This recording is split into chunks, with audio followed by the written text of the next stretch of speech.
Amen. Palakpakan po natin Panginoon. Hallelujah. Sa bawat patutuon, ang bawat isa sa atin nagpapakita tunay nga na ang Diyos natin ay buhay at siya ay makapangyarihan. Amen. Kagaya ng sinabi ko noong linggo, tayong mga mananampalataya, tayo ang magdideklara kung sino ang Diyos natin. Amen. Kung ang Diyos natin ay hinahamak ng iba, tayong mga mananampalataya ang magdideklara at itataas natin ang kapangyarihan ng ating Panginoon Diyos. Amen po ba? Amen. So purihin natin at palagi natin sambahin ang ating Panginoon. Bago natin simulan ng mensahe sa araw na ito, nais ko munang announcement lang muna sa akin naman galing no po. Natandaan niyo no na sinabi ko sa inyo, kapag mahal natin ang Panginoon, walang diferensya kung anong oras, anong araw ang ating panambahan. Tama po ba? Ako po yung makikiusap sa inyo mga kapatid.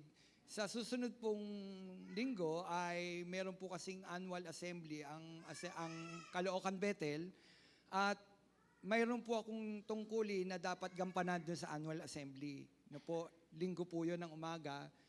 So, okay lang po ba na ako po'y nakikiusap na Sabado po nating gawin ang ating panambahan sa ganito ring oras.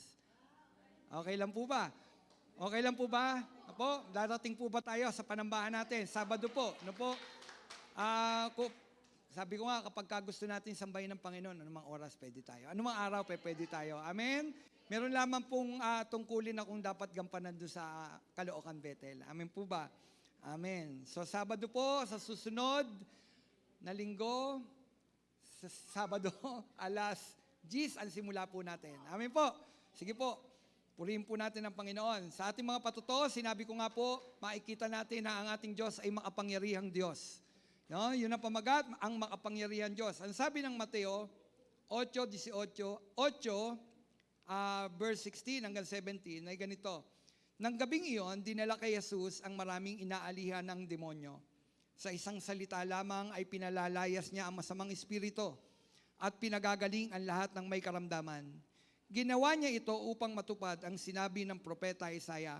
Kinuha niya ang ating mga kahinaan at binata ang ating mga karamdaman. Tayo po'y manalangin, dakilang Diyos na makapangyarihan, sa iyo, Panginoon, kami nagpapailalim.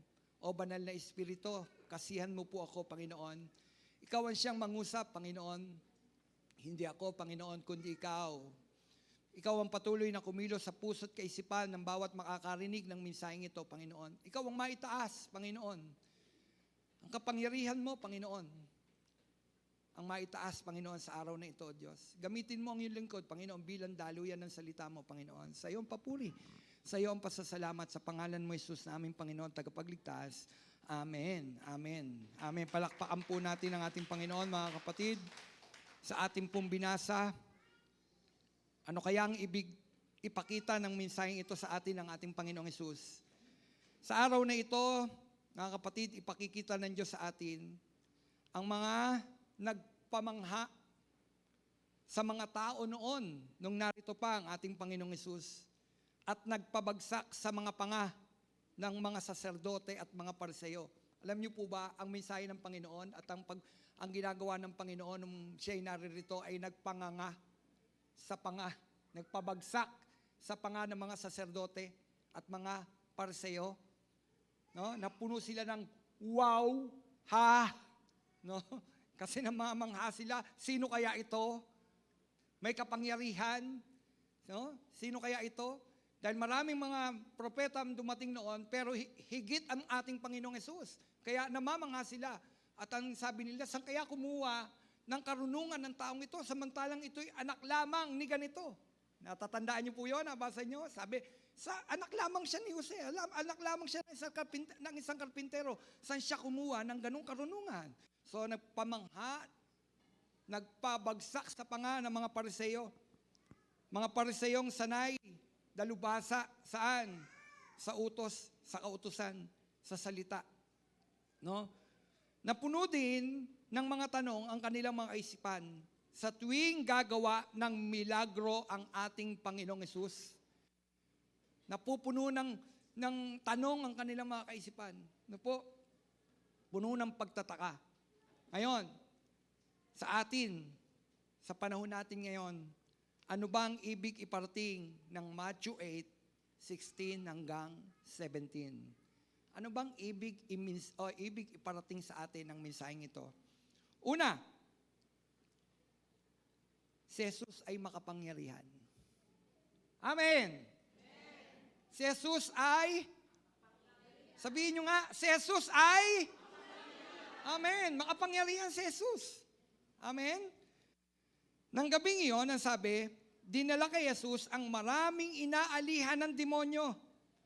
Sa isang salita lamang, ulitin ko, sa isang salita lamang ay pinalalayas niya ang masamang espiritu at pinagaling ang lahat ng may karamdaman ng araw na yon. No?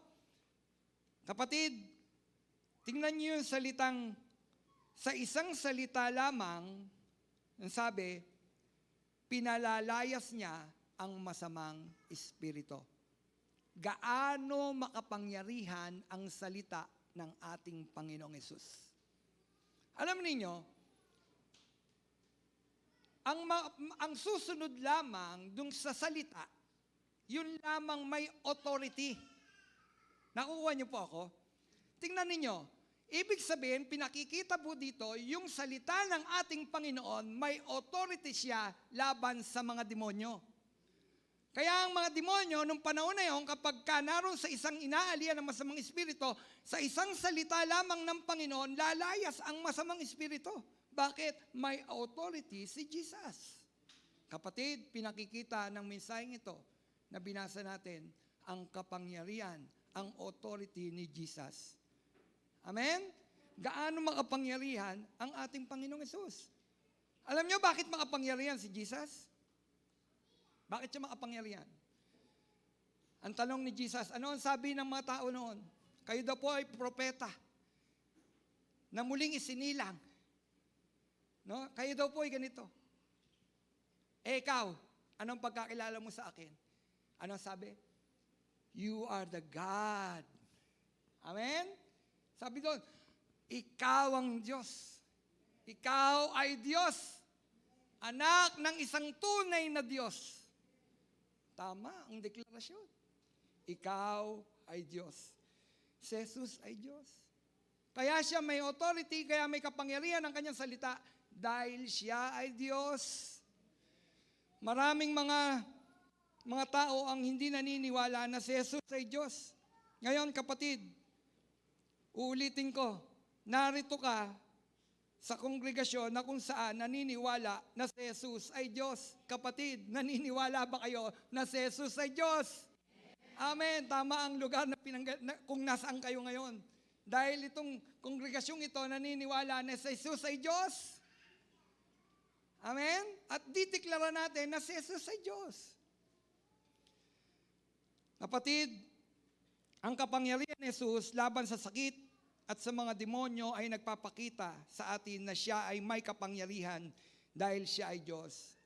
Kaya siya may dakilang kapangyarihan.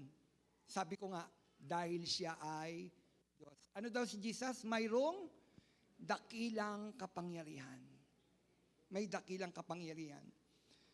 Ano ang sabi ni Isaiah patungkol kay Jesus? Isaiah 9, verse 6.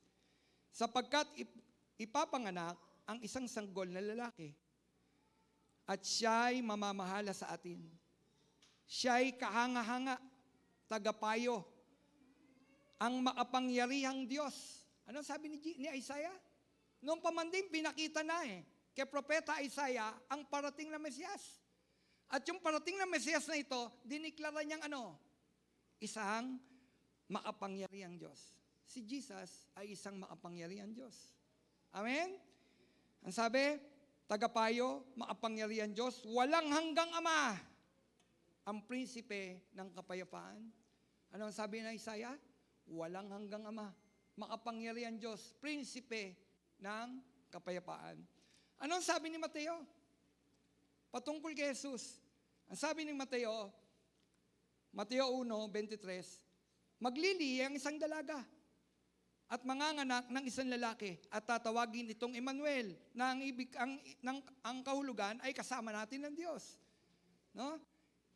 Ang ibig daw sabihin ng Emmanuel ay kasama natin ng Diyos. God is with us. Sabi ni Matthew. No? Sabi ni Mateo, tatawagin itong Emmanuel. Mga kapatid, saan kayo nakakita na ang isang dalaga ay manganganak? At anong naisip niyo ba yun? Ito'y maagagawa lamang na ang isang dalaga ay manganganak. Hindi sumiping sa isang lalaki. Kapatid, hindi sumiping sa lalaki, si Maria ng panahon na yon. Hindi siya sinipingan ni Jose. Nang malaman ni Jose na siya'y nagdadalang tao sa pamamagitan ng banal na espiritu, kinasiyan.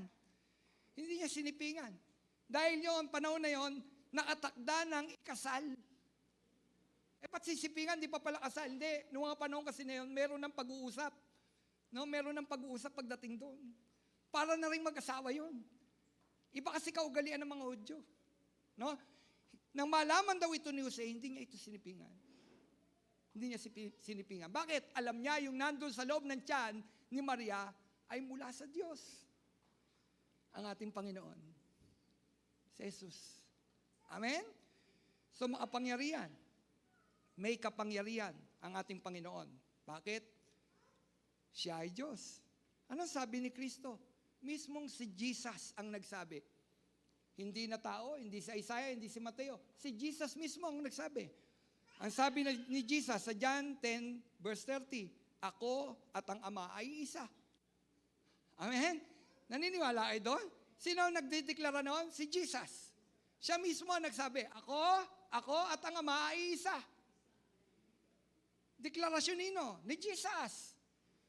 Kaya noon, mga tao noon, nakakarinig sa kanya, ibig siyang patayin. Blasphemy. Bakit inaangkin mo na ikaw at ang Ama ay isa? Pero ngayon, mga kapatid, naniniwala tayo na si Jesus. No? Si Jesus, ang Ama ay isa. Mayroon lamang isang Diyos, ngunit mayroon siyang tatlong persona. Dapat alam natin yon. Naniniwala ba kayo? Mga kapatid, na narito, na mayroon lamang tayong iisang Diyos, ngunit mayroon siyang tatlong persona? Amen. Trinitarian po tayo, mga kapatid. Hindi po tayo oneness. Hindi tayo Jesus only. Ha?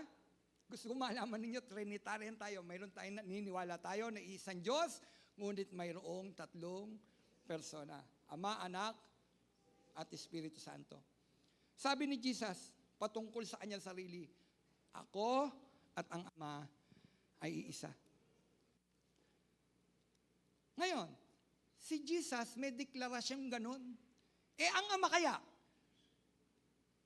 Ang Ama kaya may deklarasyon kung sino si Jesus? Kasi pwede no? Kaya nga ibig batuhin si Jesus eh.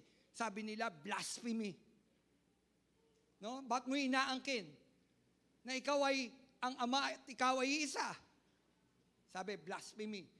Anong sabi ng Ama patungkol kay Jesus? Ang sabi ng Hebreo 1, verse 6. At nang suguin na ng Diyos ang kanyang bugtong na anak, ang sabi doon, nang suguin na ng Diyos ang kanyang bugtong na anak sa sanlibutan, ay sinabi niya, ulitin ko sinabi doon, at sinabi niya, dapat siyang sambahin ng lahat ng anghel sa langit. Sino nagsasabi niyan? Sino yung niya? Sino yun? Ang Ama. Kasi binabanggit dito, at nang suguin na ng Diyos ang kanyang bugtong na anak. Sino yung bugtong na anak? Si Jesus sa sanlibutan. Ay sinabi niya. Yung sumulat na ito, may pinatutungkulan. Sabi, sinabi niya. Na dapat siyang sambahin ng lahat ng anghel sa langit. Kapatid, ang Diyos, alam natin kung sino lamang ang dapat sambahin. Ayaw ng Diyos na mayroong kang ibang sasambahin. Pero si Jesus, si Jesus, pinasasamba ng Ama. Dapat siyang sambahin ng lahat ng anghel sa langit. Bakit? Siya ay Diyos. Amen. Isang linggo, sabi ko, tayo magdeklara kung sino ang Panginoon. Kung hinahamak ang Diyos ng ilan, tayong mga mananampalataya, tayo ang magsasabi kung sino siya. Mga kapatid, sino si Jesus sa inyo? Sino siya? Tao? Siya ay Diyos. Dapat naninindigan tayo, siya ay Diyos. Siya ay Diyos. Sabi ng Ama, mismong ang Ama nagdeklara na siya, si Jesus, ay Diyos. At dapat siyang sambahin ng lahat ng anghel sa langit. Ano pa? Ang sabi ng Hebreo 1:8, ngunit tungkol sa anak, ang sabi, ay sinabi ni naman niya. No? Sabi, ngunit tungkol sa anak, ay sinabi niya, ang iyong trono, O Diyos. Sino yung niya? Sino uli yung tinutukoy doon na niya? No? Ngunit tungkol sa anak, ay sinabi niya, tungkol daw dun sa anak. Sino ba yung anak? Si Jesus. Sino yung nagsasabi? Tao ba? Ama. Ang Ama. Ngunit tungkol sa anak, ay sinasabi niya, ang iyong trono, O Diyos. Ano daw si Jesus? Diyos. Ang iyong trono, O Diyos, ay magpakailanman. Ikaw ay maghaharing may katarungan. Hallelujah! Oh, thank you, Lord. Kaya nang tanggapin natin si Jesus bilang Panginoon at tagapagligtas. Kapatid, kayang-kaya nating angkinin yung kaligtasang kaloob na yon. Bakit? Diyos lamang ang may kakayahang magligtas sa tao. Diyos lang, hindi tayo kayang iligtas ng tao. Tandaan natin yan. Diyos lang, si Jesus lang ang may kakayahang magligtas sa tao. Kapatid, salamat.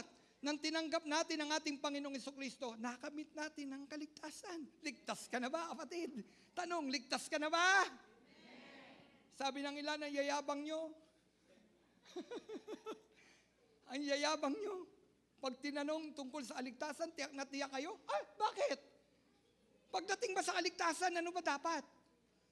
Dapat may pananampalataya ka. Kaya nga tayo tinawag na mananampalataya ni Jesus. Mayroon tayong pananampalataya sa Kanya. Nananampalataya ka sa Kanya. Sinabi niya, sino man tumanggap bilang Panginoon na tagapagligtas, ay bilang tumanggap sa Kanya, sabi, kay Kristo, sabi, bibigyan siya ng buhay na walang hanggan. Kapatid, pahirapan pa ba natin ang kaligtasan? Pinahirap ba ng Diyos ang kaligtasan? Pinadali nga eh. Naunawaan niyo po ba? Ang Diyos hindi niya pinahirap ang kaligtasan, pinadali ng Diyos ang kaligtasan. God sent His Son. They call Him Jesus. He gave His life. Di po ba? Nang ibinigay ng ating Panginoong Yesus yung kanyang buhay, kapatid, sino man sumampalataya sa Kanya, mayroon ng buhay na walang hanggan. Diyos lang ang makapagliligtas sa tao. Kapatid, si Jesus ay Diyos. Kaya siya makapangyarihan. Yan, yung mga binasa po natin, deklarasyon na Isaiah, si Jesus ay Diyos. Deklarasyon ni Mateo, si Jesus ay Diyos. Deklarasyon ni Jesus sa sarili niya, ako at ang Ama ay isa. Deklarasyon ng Ama. Ang sabi ng Ama, at nang suguin na ng Diyos ang kanyang bugtong na anak sa sanlibutan, ay sinabi niya, dapat siyang sambahin ng lahat ng anghel sa langit. Kapatid, sa totoo lang, hindi lang dapat anghel sa langit ang sumasamba sa Diyos kay Kristo. Dapat tayo mga mananampalataya niya sumasamba kay Kristo. Amen? Amen. Yan ay pagpapakita na si Jesus ay Diyos. Kaya taglay niya ang lahat ng kapangyarihan sa daigdig at sa kalawakan. At salamat at sa lahat ng tao na nagsasabi na hindi siya Diyos. Sa lahat ng tao na nagsasabi na hindi siya Diyos, ay ito ang sabi ng Roma 14:11, sapagkat nasusulat, sa aking pagiging Diyos, sabi ng Panginoon, isinusumpa kong ang bawat isa'y luluhod sa harapan ko at bawat dila'y magsasabi na siya ay Diyos. Hallelujah! Darating ang panahon, sa lahat ng nagsasabing hindi siya Diyos, patutunayan ng Panginoong Jesucristo kung sino siya sa kanyang muling pagbabalik. At ang sabi niya, lahat ng tuhod ay luluhod sa harapan ng Panginoon. Hallelujah! Kung sa ngayon tayo lamang ang lumuluhod sa harapan ng Panginoon, darating ang panahon, lahat ng hindi kumikilala sa Panginoon, makikita siya at lahat ng tuhod ay luluhod sa harapan ng Panginoon at magsasabing siya ay Diyos! Hallelujah! Salamat! Ngayon pa lamang, kilala na natin ito. Kilala natin siya. Sino siya? Sino ang nasa puso nyo? Si Jesus. Si Jesus na makapangyarihan. Amen! Hallelujah! At suko si Satanas sa ating Panginoon. Hallelujah! Di ba? Di ba yun ang ang sarap isipin na suko si Satanas kay Kristo. Hallelujah! At si Jesus nasa puso mo, kapatid. Hallelujah! Okay lang yan. Ngayon pa lang dinideklara na niya kung sino si Jesus. Hayaan mo yan. Ang sabi, ang bibig ng mga bata magdideklara kung sino ang Panginoon. Amen? Amen. Hallelujah. Sabi ni Belia, hindi ka ba natutuliro kapag nagtitilian ng mga bata? Natutuliro. Kaya alam, sanay na ako. Sabi ko, sanay na ako. Nasanay na ako. Hallelujah. Di ba? Ito yung pinakamasarap na sinabi doon eh. No? Yung patunay na siya ay Diyos. Ang sabi, sapagkat nasusulat sa aking pagiging Diyos. No? Sa aking pagiging Diyos, sabi ng Panginoon, sinusumpa ko na ang bawat isa'y luluhod. Bawat isa'y luluhod sa harapan ko at bawat dila ay magsasabi na siya ay Diyos. Ano nagaganap sa mundong ito?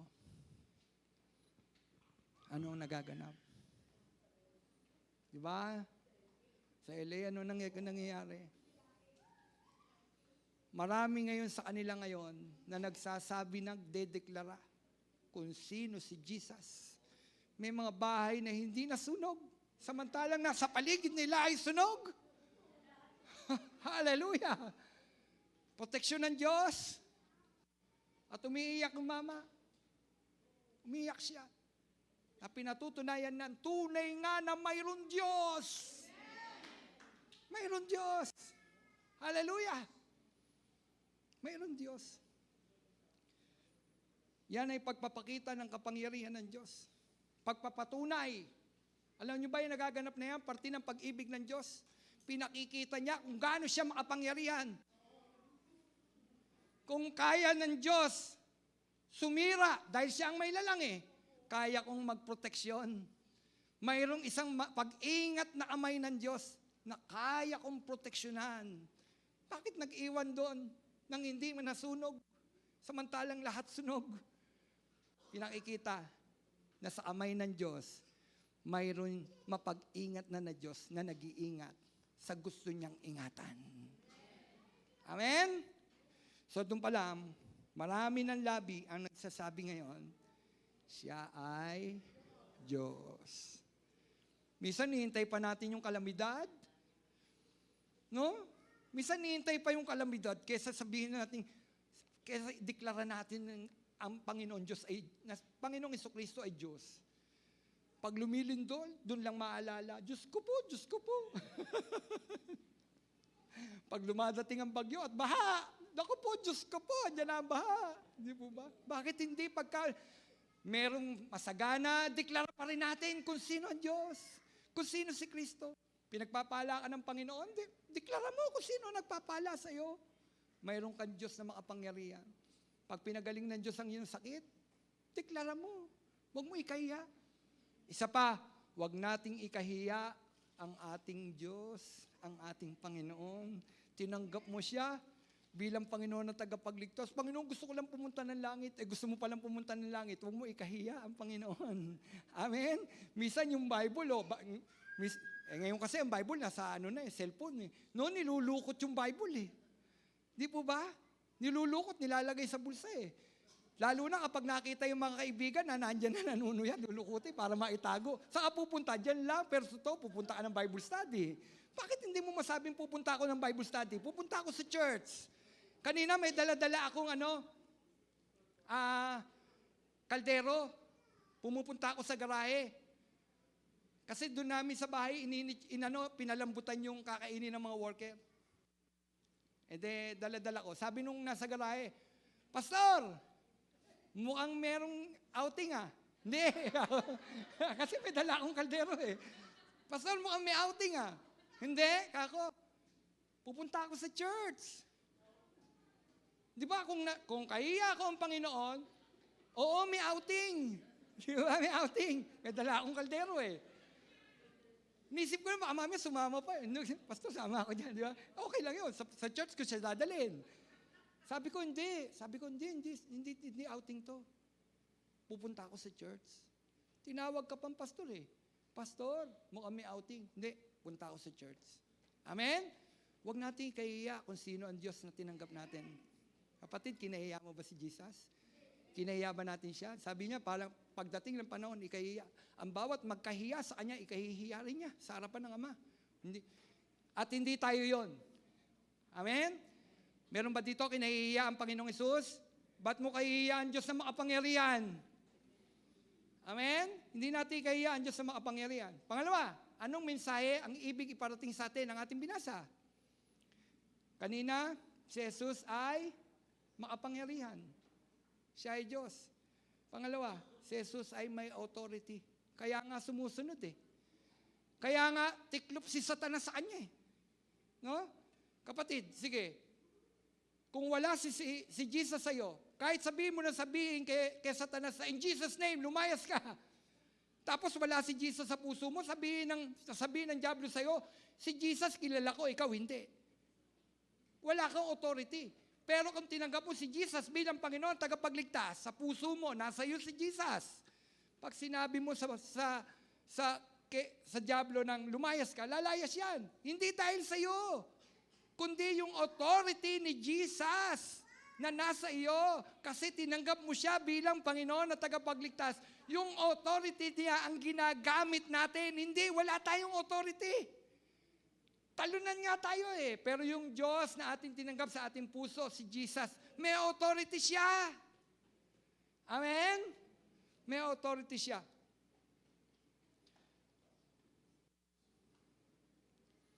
Si Brother Ronald, bilang isang alagad ng batas, may authority siya. May authority siya na manghuli ng kriminal, ng nagkakasala. Bakit? Kasi binigyan siya ng batas, ng lipunan, ng authority na gawin yung bagay na yon. Kaya alagad siya ng batas. Kapatid, si Jesus, tinanggap natin, may authority. Wala tayo talagang authority. Si Jesus, yung tinanggap mo, ang may authority. Binibigyan ka ngayon ng kapangyarihan. Authority laban sa gawa ni Satanas. Wow! Praise God! Yung tinanggap mong Panginoon, binibigyan ka rin niya ng authority. Laban kay Satanas. Bakit mga maraming mananampalatayaan talunan? Bakit? Kasi nga, hindi natin pinapractice yung authority binigay sa atin ng ating Panginoon. Kaya tayo talunan. Sinasabi natin, kawawa naman ako. Di ba talunan ako, bagsak ako. Kapatid, sa totoo lang, pinagtagumpay na tayo ng Panginoon. Amen? Lahat ng authority, sabi ni Jesus, binigay na sa Kanya.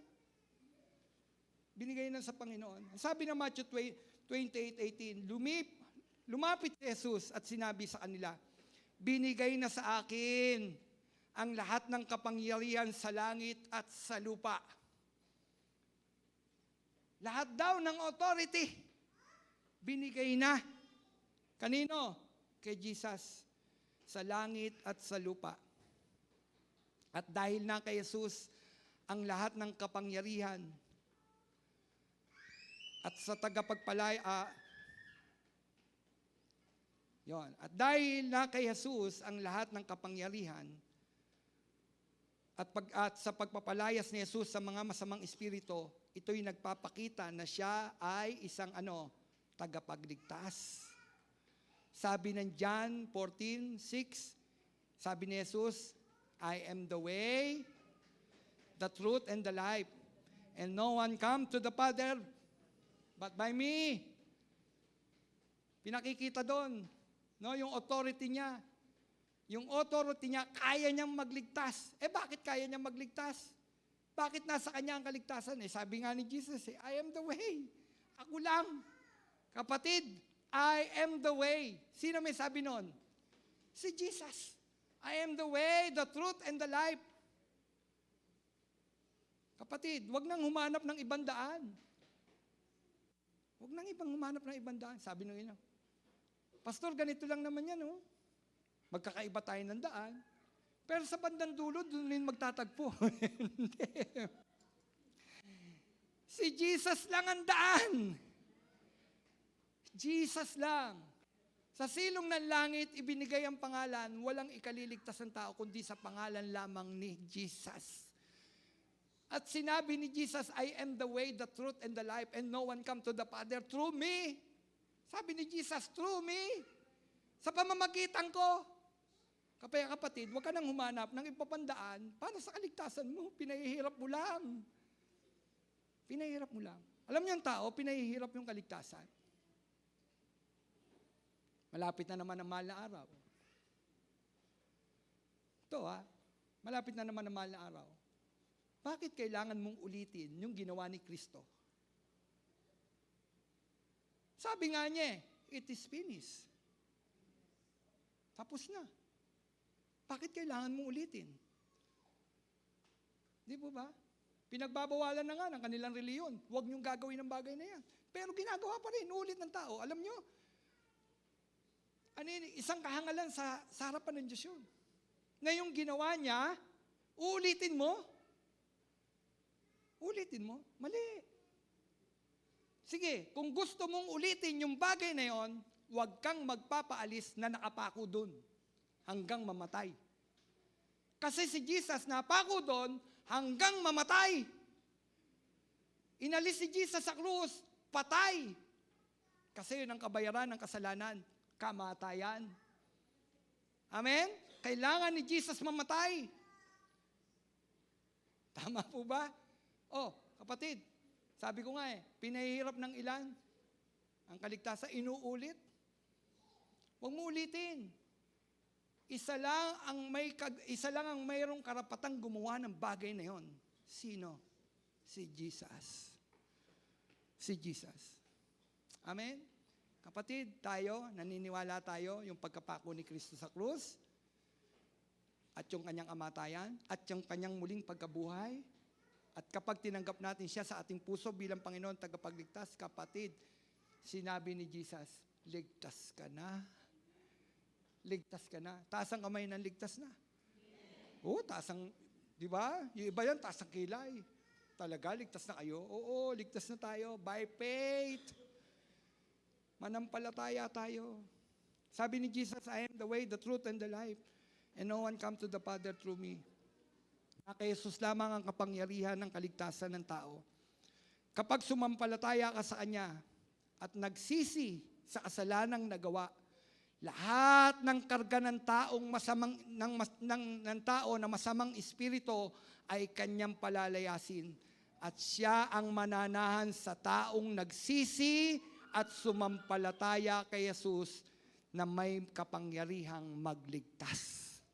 Amen? Di po ba, nung hindi pa natin kilala si Jesus, di pa natin tinatanggap si Jesus, lahat halos ng masamang espiritu nakakarga sa atin? Alam niyo po ba, May karga tayong masamang espiritu. Kapag wala sa'yo si Jesus, may karga ka. Kaya nga, nagagawa mo yung yung hindi naman dapat eh. Bakit nakakapatay? Di po ba? Bakit ang tao para kung pumatay, ganun-ganun na lang? Kasi may karga siyang masamang espiritu. Kaya nga ang sabi, ang laban ay hindi sa laman, kundi sa espiritu. Kasi yung taong yon nasa ilalim ng ng masamang espiritu. Ngayon, nung tinanggap si Jesus, pinalaya ni Jesus. Kaya yung taong yon nababago ang buhay. Amen? Kapatid, si Jesus lang ang may, parang ganito, ang daan ng kaligtasan. Amen? Nasa kanya ang kapangyarihan. Nasa kanya ang kaligtasan. Pangatlo at panghuli, pwede na po kayong umuwi. Si Jesus ay nagpapagaling. Amen! Si Jesus ay nagpapagaling. Sino dito may sakit? Sino dito may sakit pisikal? Amen! Pero mas concern ni Jesus, spiritual. Inuuna niyang katagpuin ang isang taong makasalanan bago pagalingin. Tandaan niyo yun. May mga pinagaling si Jesus. At nang gumaling, ano sinasabi ni Jesus? Sin no more. Huwag ka nang magkasalang muli. Tama? Ibig sabihin, bago pinagaling, ano muna kinatagpo ni Jesus? Spiritual. Kasi ang tao may sakit spiritual. So bago mo makamit ang kagalingan ng iyong katawan, kapatid, kakatagpuin muna ng Diyos yung ating spiritual na buhay. Amen? Gusto niyong gumaling? Siyempre.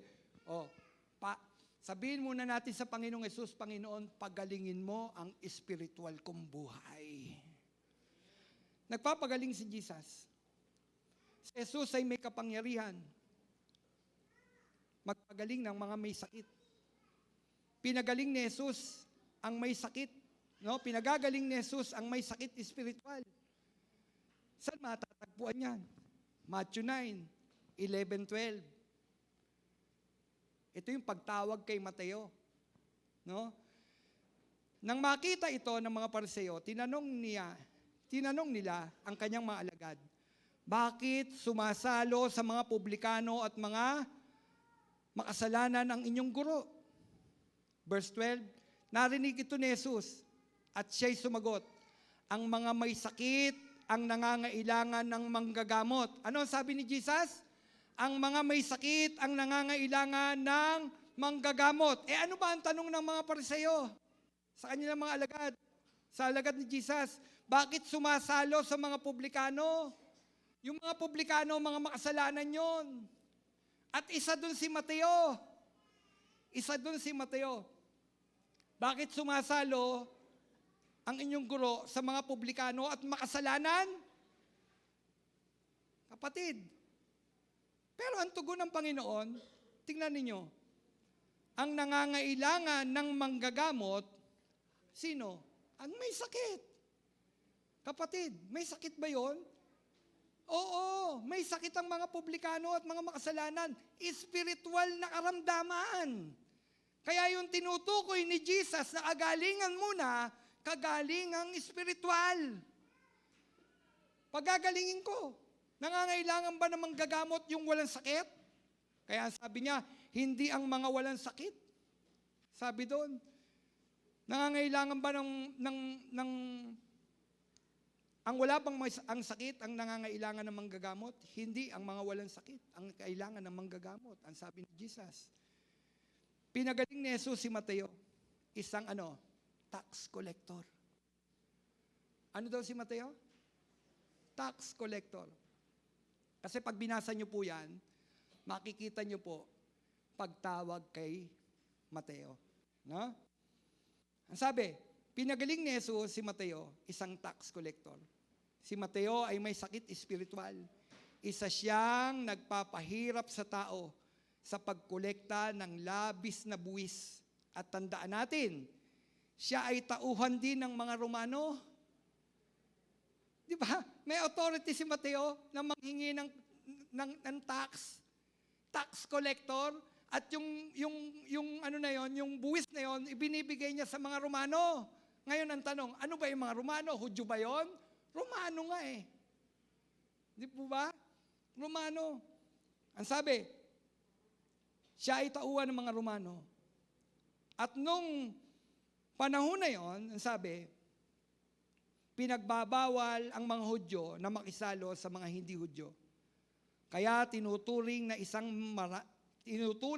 maruming tao si Mateo.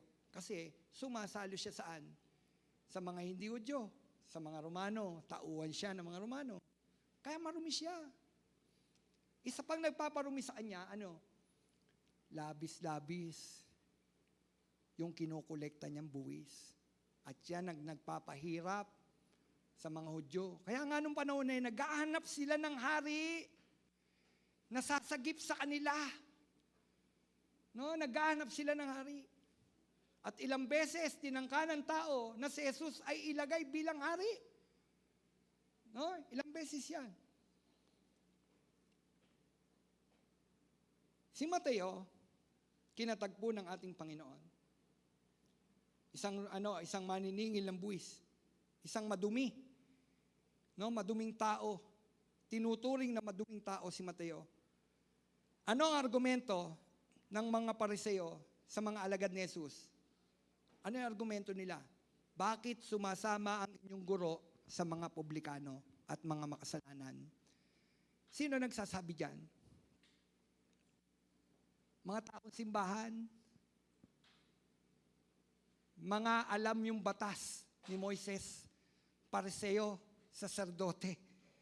Bakit sumasama ang inyong guro sa mga publikano? Sabi, no, argumento nila sa mga alagad. Tingin nila sa sarili nila, ito yung mga taong self-righteous. Self-righteous. Tingin nila sa sarili nila, sila'y banal, matuwid.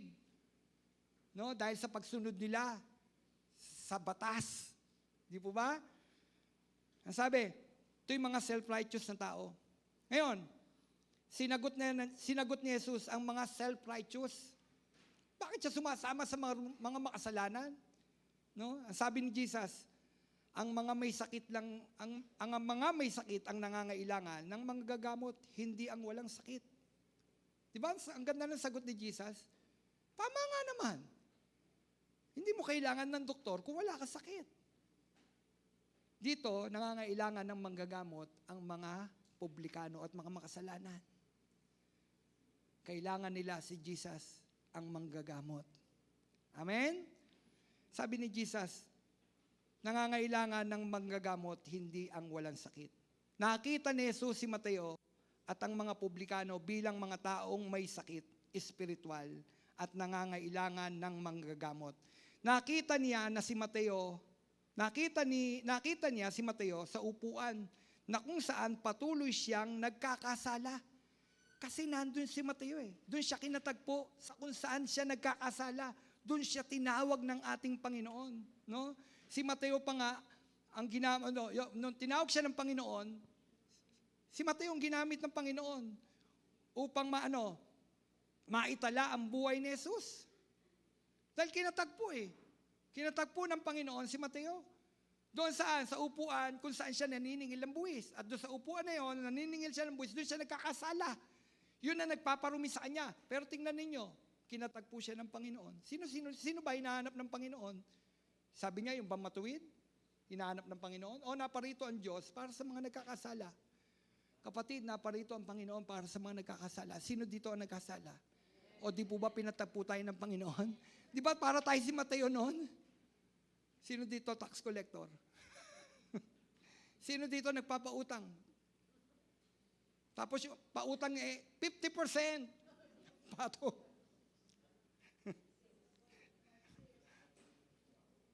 Yan si Mateo. Nagpapahirap. Si Mateo, pero nung makilala niya ang Panginoon, si Mateo pa nga, ang ginamit upang maitala ang buhay ni Jesus. Kapatid, di ba? Si Mateo ang ginamit ng Panginoon, sabi ni Jesus. Halika, sumunod ka sa akin. Si Mateo ang ginamit ng ating Panginoon upang maitala ang aklat ng Mateo. At makikita natin doon yung genealogy. Ewan ko, bulol ito. Genealogy. Ano ibig sabihin ng genealogy ni Jesus? Talaan ng mga angkan ni Jesus. Pero nyo, kay Mateo, pinaalam ng Panginoon kung saan yung talaan ng angkan. Hinihayag. Saan? Sa Mateo. Pag binasa niyo ang aklat ni Mateo, makikita niyo po kung saan nagmula. Saan lipi. No? Naroon ang ating Panginoon. Talaan ng mga angkan ni Jesus. Ginamit si Jesus upang isulat ang buhay ng ating Panginoon, buhay at ang kamatayan ng ating Panginoon. Ibig sabihin, si Mateo, nung tinawag ng Panginoon, hindi na siya tumalikod sa Panginoon. Kasama siya ng Panginoon sa pagmiministeryo. Kita ninyo ang ginawang transformation ng Panginoon sa buhay ni Mateo? Kapag nakatagpo mo ang Panginoon, babaguhin ng Diyos ang buhay. Bagong buhay. Mula sa pagiging marumi, pinandidirian, nilalayuan, pero binago ng Panginoon ang buhay ni Mateo. Transformation, kapatid. Kapag nakatagpo mo ang Panginoon, babaguhin tayo ng Panginoon. Binabago ng Diyos ang buhay ng taong nakatagpo kay Kristo. Sabi, bakit ito naisulat ni Mateo? No? Bakit ito naisulat ni Mateo? Alam niyo ba ibig sabihin nung yung salita ng Panginoon na come? Di ba nagsabi si Jesus? Di ba nagsabi si Jesus, come? Come. Come. Alam niyo ibig sabihin ng come? Tanggap kita. Tanggap kita, Mateo. Di ba sabi ni Jesus yon? Come. Ibig sabihin nun, tanggap kita, Mateo. Lumapit ka sa akin. Sabi ni Jesus. Kasi ang tao, hindi siya tanggap eh. Amen? Pero yung salita ni Jesus, come. Mula dun sa upuan na kung saan siya nagkakasala, tinawag siya ng Panginoon, come, follow me. Ano ang nakapaloob dun sa salitang come? Yung come, salitang pagtanggap, tanggap kita, alika. Kung nilalayuan ka nila, dahil ikaw ay isang publikano at makasalanan, alika, tanggap kita. Kapatid, sa totoo lang, lahat tayo, tanggap ng Panginoon kahit nung tayo nagkakasala pa. Amen? Yung salita ni Jesus, come. Salitang pagtanggap. No, pagtanggap kay Mateo, lumapit ka sa akin, sabi ni Jesus. Ganyan din ang ginawa ni Jesus sa atin. Come, tanggap ka, tanggap tayo ng ating Panginoon. Pagagalingin tayo ng ating Panginoon sa ating mga may sakit na espiritu. Amen? Sabi ni Jesus, come. Sabi kay Mateo, come, halika, lumapit ka sa akin. Lumapit ka sa akin. Pagagalingin kita. Kapatid, sino dito ang nakarinig sa salita ng ating Panginoon na paanyaya, sinasabi niya rin, come, halika, halika. Alam niyo ang mundo, pag tayo nagkakasala, pag tayo nasa ilalim ng kasalanan, hinahamak tayo ng mundo. Alam niyo ba, ang tao sa mundo, self-righteous. Maraming tao sa mundong ito, self-righteous.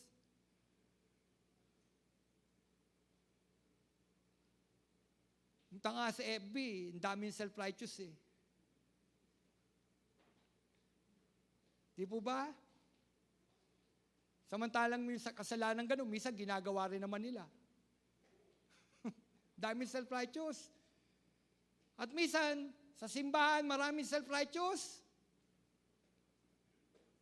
Nakakalungkot ang Diyos, si Kristo, tanggap tayo, tapos yung tao sa loob ng simbahan, hindi tanggap yung mga taong nagkakasala. Tinataboy palabas. Hindi ko sinabing walang pagtutuwid dapat mangyari sa loob ng simbahan. kasama sa pag-ibig natin ay yung pagtutuwid. Magtuwiran tayo, pero hindi tayo dapat mga self-righteous. Dahil anumang oras, pwede rin tayo magkasala.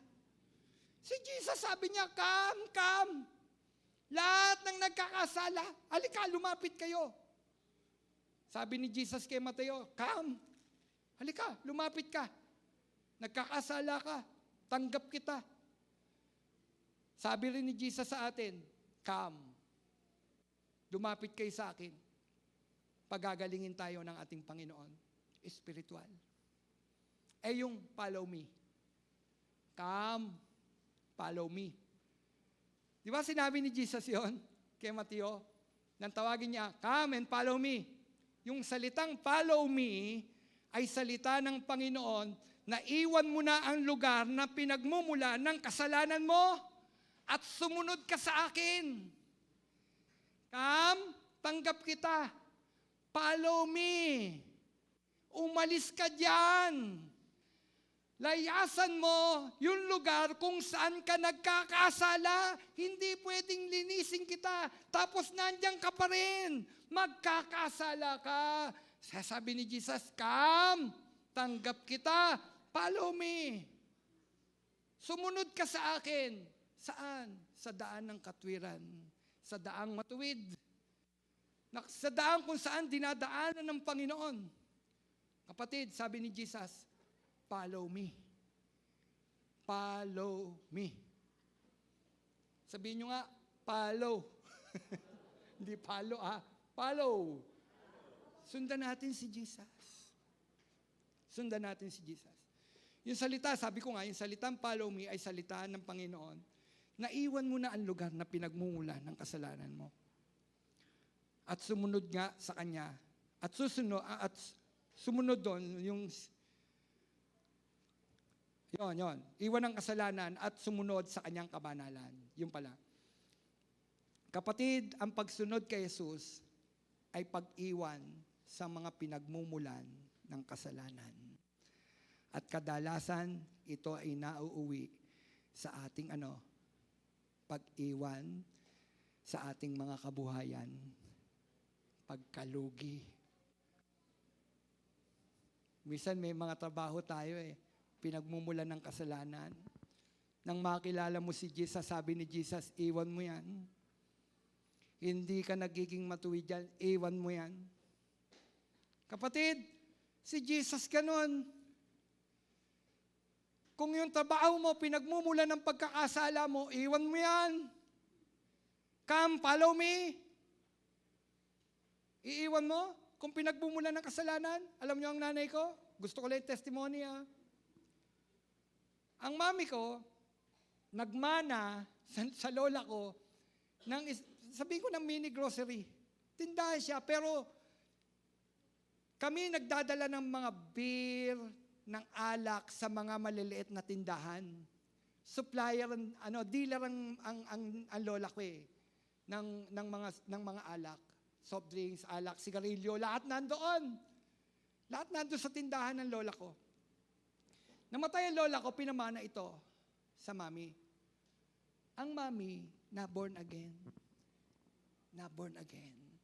Alam niyo po ba, yung tindahan na yon, malakas kumita. Minsan nga yung bayong ng mami, dala-dala na, sabi ng lola kasi dahil nga maraming pera ang lola ko, sustentado kami. Pag kulang na ang bigas, kumuha ka na lang sa bigasan. Kaya yung bayong kukunin ko. Doon ko lalagay yung bigas na kailangan namin. Minsan naitapong ko yung pinapalit na pera ng mami sa palengke. Naitapong ko. Nandun kasi sa bayong. Then nagagalit ang mami sa akin. Nasaan yung bayong? Andito Asan yung dala-dala mo yung bayong? Romel, kinuha mo ba yung pera? Hindi. Tinapong ko. May laman, may basura. Andun pala yung pera. Ibig sabihin, maraming pera. Pinagmumulan ng pera yung tindahan na yon. Kaya lang, nung na-born again ng mami, ang sabi ng Panginoon sa kanya, nangangaral ka pantungkol sa wag pag-inom ng alak at huwag paninigarilyo. Ikaw naman ang nagsusupply ng alak. Nakuha nyo? Nilaban ng mami yun. Panginoon, ito yung kasi yun yung pinagmumulan ng pagkakakitaan rin ng mga tiyuhin ko. Doon lahat. Kasi talaga malakas. Sabi ng Panginoon, iwan mo. Iwan mo.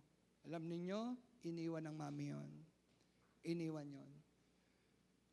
Yung tindahan na yon, nalugi. Nalugi. Kita nyo? Minsan, may mga bagay na ipasusuko ang Diyos sa atin kung yun ang pinagmumulan ng ating pagkakasala. At kailangan nating sumunod. Kaya natin sumunod? Sabi ni Jesus, come, follow me. Sa daan ng matuwid. Iwan mo yan. Hindi yan nakapagbibigay ng matuwid sa iyo na pamumuhay. Iwan mo yan. Iniwan ng mami. Nalugi ang mami. Nalugi. Pero alam niyo, ang sumunod sa Panginoon, kailanman hindi ginutom ng Panginoon. Hallelujah! Nakapagpatapos pa sila ng yung kapatid ko, doktora. Doktora. Ako panganay. Ikaw, pastor, ano ka? Noon, ang natapos ko kung doktor.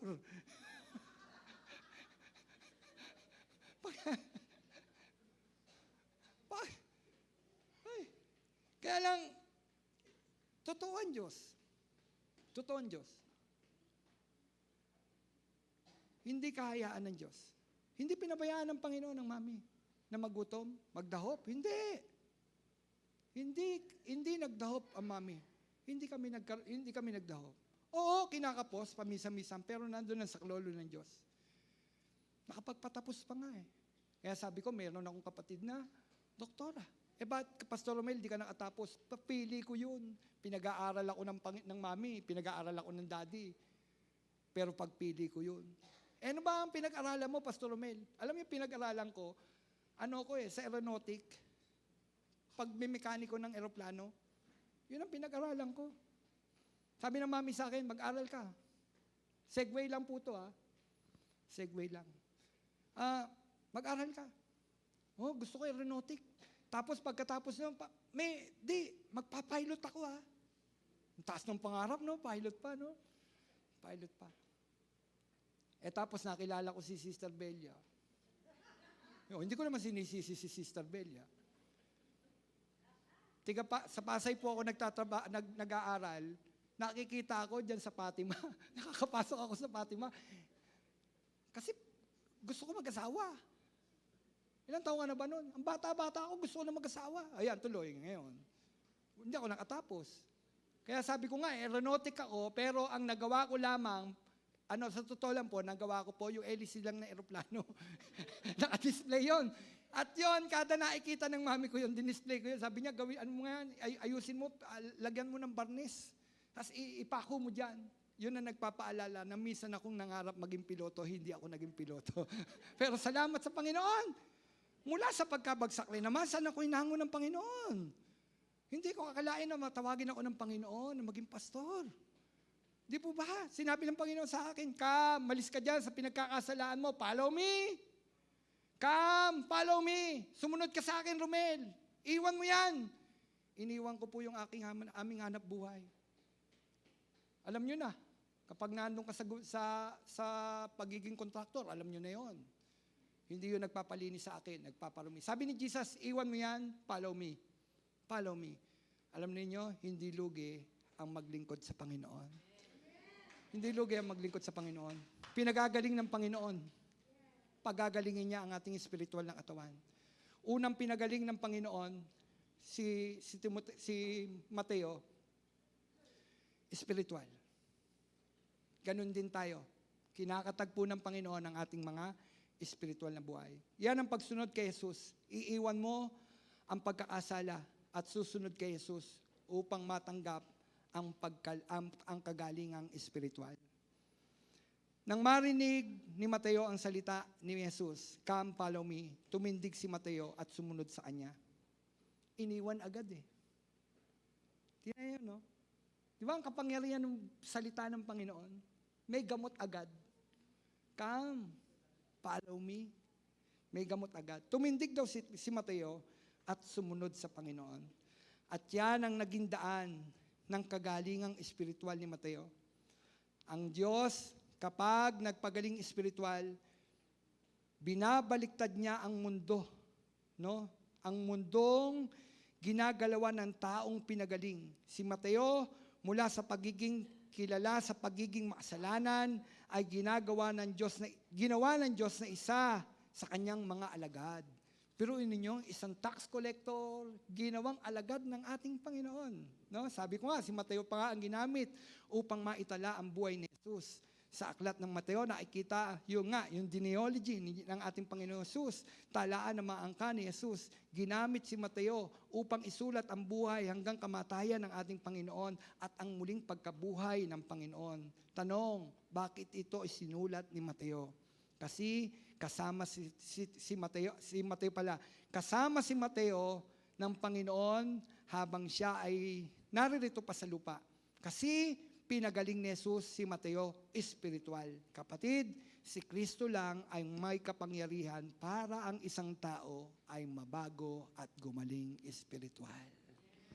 Salamat na lamang pinagaling tayo ng ating Panginoon. Salamat na lamang dati tayong inaalipusta ng mundo dahil tayo mga makasalanan, hinuhusgahan, hindi na yan mababago, pero salamat sa Panginoon, mayroong isang Diyos na walang imposible sa Kanya. Babaguhin niya ang sino mang susunod sa Kanya. Amen? At lilinisin ng Panginoon ang sino mang ibig magpalinis sa ating Panginoon. Kapatid, pinagaling ka na ng Panginoon dahil siya ay makapangyarihang Diyos. Amen? Ngayon, ano ang natutunan natin sa mensaheng ito? May natutunan po ba kayo? Ano ang natutunan nyo? Tatawag ako. Ano ang natutunan natin sa mensaheng ito? Una, Jesus is the Savior and Healer. Tandaan niyo na, si Jesus ang tagapagligtas at ang manggagamot. Jesus touch. No? Yung hipo ng Panginoon at yung kanyang salita, ang sabi dito, ay powerful. No? Powerful. Hipo, salita ng Diyos, ni Kristo, makapangyarihan. Pangatlo, anong matutunan natin? Jesus' authority and power are for the benefit of those who in needs. Sino ang nangangailangan ng kapangyarihang ito ng ating Panginoon? May benepisyo sa ating Panginoon. Tayo ang nagbenepisyo eh. Kinailangan natin si Jesus, di ba? Nagbenepisyo tayo. Nang tinanggap mo si Kristo bilang Panginoon tagapagligtas, kapatid, yung benepisyo na yon, nakakamit mo. Tangan-tangan mo. Anumang oras dumating ang Panginoon, ligtas tayo. Yan, ganyan makapangyarihan ang ating Panginoon. Amen? Palakpakan nyo ang Panginoon. Hallelujah. Tayo po'y tumayo. Tayo po'y manalangin. Hallelujah. Panginoon,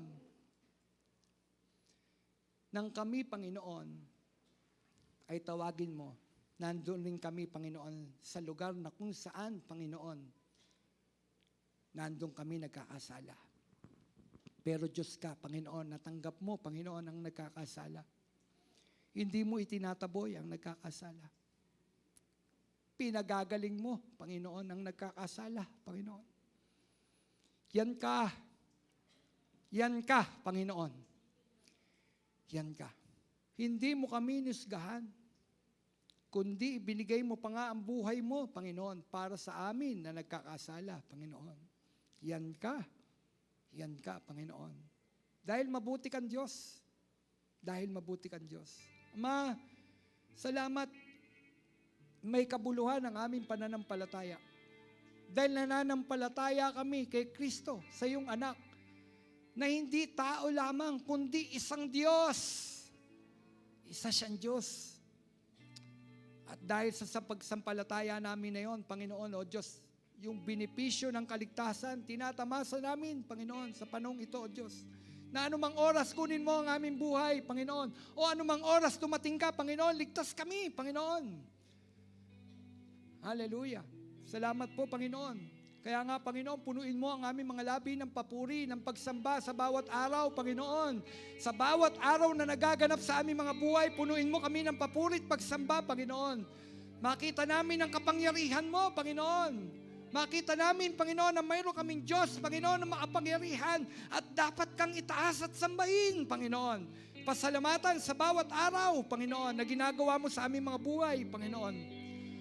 Hallelujah! Salamat, Panginoon. Hindi kami kinayang baguhin ng mundong ito, Panginoon. Hindi kami kinayang baguhin ng tao, Panginoon. Pero nang makatagpo ka namin, Panginoon, narinig namin yung salita mo rin, Panginoon. Come! Lord, mensahe ng pagtanggap. Pagtanggap, Panginoon. Tanggap mo kami, Panginoon. At nung sinabi mo, follow me, Lord. Mensahe, Panginoon, iwan namin, Panginoon, ang lugar kung saan kami nagkakasala. Salamat. Salamat, Panginoon. O Diyos, narito pa po kami sa daigdig na ito, na punong-puno ng pagkakataon para kami magkasala, O Diyos. Anumang oras, pwede kaming magkasala. Kaya nga, Panginoon, nagpapaingat kami sa iyo, Panginoon. Ingatan mo kami, Panginoon. Ingatan mo kami, Panginoon, na huwag kaming magkasala, Panginoon. Huwag kami, Panginoon, tumalikod sa iyo, Panginoon. O Diyos, hindi namin kaya. Hindi namin kayang supili ng aming mga sarili. Ikaw lamang. Kaya nga, Panginoon, sa iyo kami nagpapailalim, Panginoon. Nagpapailalim kami sa kapangyarihan mo, Panginoon. Hallelujah. Thank you, Jesus. Ama, sa ganung paraan, sa iyong muling pagbabalik, madadatnan mo kami, Panginoon, na ang ginagawa namin, Panginoon, nakapagbibigay lugod sa iyo. Ang sinasalita namin, nakapagbibigay lugod sa iyo. Ang puso namin, Panginoon, ang laman ay ikaw, Panginoon.